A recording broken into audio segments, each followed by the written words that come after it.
Good afternoon, my people all over the world. We're in the Bahamas, and it is the 25th of March, and I have the distinct opportunity of interviewing a young man called Chris the Prime Man Brown, and he is a track and field legend. And my question is, Chris, tell us how you started in track and field. Well, good morning, good afternoon. Thank you for having me. I started in track and field by, just being a talented young kid and competing every day on the primary school playgrounds and just having fun, enjoying that I can be fast and fast and fast and fast. So I just enjoy doing it. Now, remember, you're from Eleuthera. Yes. How did you start in Eleuthera? And you have somebody who is now passed, who was your mentor. Talk a little bit about him. Yes. Well, he recognized my talent. I was looking for a coach at the time, and he decided, hey, he's going to spend some quality time and invest some time into me and take me to practice and get me started and get my career started. And he invested the time. His name is Mr. Michael Coakley, Coach Michael Coakley. And he just basically saw something in me that I didn't see in myself. And we just went at it every day. And just so happens that, I started seeing it and started believing in it. And it just came to fruition. Well, when you came to Nassau, there was somebody who followed you at R.M. Bailey. Tell us a little bit about that young man. And he knows a whole lot about relays, by the way. When I first came to R.M. Bailey, I really didn't know anyone. So I was basically a tag along to Coach Rupert Gardner the whole entire time. So it was a new beginning, a new chapter for me. And going forward, I was just taking his advice and listening to what he had to say and believing in what he was giving me was going to help me to prepare my career. And just so happens that, going forward, it nurtured me and I became who I am today, what you see today. Well, there's something that happened. I'm trying to remember the event, but you set a Bahamian record in the 800 meters. Is that not so? Was not sprinting then. Yes. So what happened? Well, everybody, go ahead. At the time, everybody wanted to be an 800 meter. I mean, everybody wanted to be a 1-2 sprinter.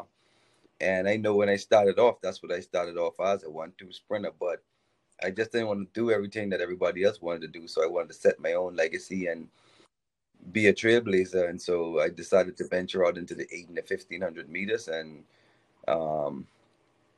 it just so happens that, with the talent and me dibbling, dabbling, trying to find my niche, had me to set a national record, which still stands today. So I'm just grateful and I give God the thanks and praise for my career and keeping me healthy and safe throughout the journey.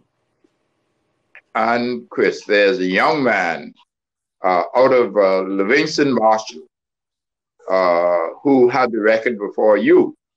And he says that if anybody breaks your record, he will give them, any Bahamian break your record, he will give them $1,000. And that bet is still on. Vincent Marshall, now in Abaco, but from out of Ignoma. I need to find it from him if that stands for me also, if I decide to go back and attack that record, if that $1,000 comes to me also. Okay, I'll talk to him. I'll talk to him today, my brother. So, going forward, tell us some of the competitions that you have had that you feel. Oh, by the way, Chris is the one athlete who has been in more world indoor championships in the 400 than anybody else in the world. Tell us how you feel about that, Chris. It's a huge blessing. I never really looked back at it and dawned on it. It's just something that I think that God gave me the natural ability and talent to go out there and do. And I think uh, taking care of my body and um, doing the right things that I need to do to prepare myself for indoors was able to have me lasting that long and being able to be so competitive. And I'm a competitor by nature. So again, God was in the mix of my career the entire time. So just being able to go out there and represent and handle my business was able to keep me, motivated every season and to showcase the world what I was capable of doing. And I love the competition. And so therefore every year I look forward to competing, and I love indoors. I think that indoors is basically my house, and um, a lot of athletes try to come in there and do the same, but again, I just think that indoors is just my house, and I wanted to rule it. Well, the question is, which one of the competitions on the world level that you get excited about? I talk about you being in Beijing, the Olympic Games now, and we had you and this young man who, for whatever reason, beat you. But as it happened, he did a dive, and that dive should have been in the diving facility, not in track and field. Have you encountered with him after that, and do you remember his name? Yeah, I could never forget that name. We actually ran into each other, I think in 2018 or 2019, right before the pandemic, and it was all good, but at the time that happened, and it was a bitter moment for me and a very disappointing moment, because that is one medal, individual medal, that I've been after for a while. And to have someone to dive across the finish line and take it away from you, it's not, for me in my book, it was not a fair win. So I always felt as though, if the shoe was on the other side of feet, what would the results be? But at the end of the day, it is what it is. I've moved on. I've moved past it, and I forgive him for it. So I'm at ease. So I'm not a bitter loser, or I'm not carrying a heavy burden on my shoulder. But it's gone, and in my books, I still am a Olympic champion, individual and 4x4. So I'm okay. Well, let's talk about the World Championships. We're having the World Championships in Eugene, Oregon. But before that, there had been only one World Championships, and that is in Edmonton, Canada. So talk about performances in Edmonton, Canada on the men's side. First of all, we had Ahmad Manka, and we could start with that. Yeah, well, with Evad winning the World Championships in 2001 and running the same event that I do, it was a huge boost for us, because we knew we had the best quarter miler on our team, and so we ride that wave. And going forward, it was motivation, and it was encouraging to see that he went up against the best in the world and he won. And so just being able to run with him in the 4x4 was a great joy and a great ride, because we were able to win, and having that victory under our belt as a world champion, it basically, it did a lot for us, and it did a lot for the next generation that was coming behind us, because it also motivated them to stay hungry and stay motivated for what's to come. Well, tell us how the event was run.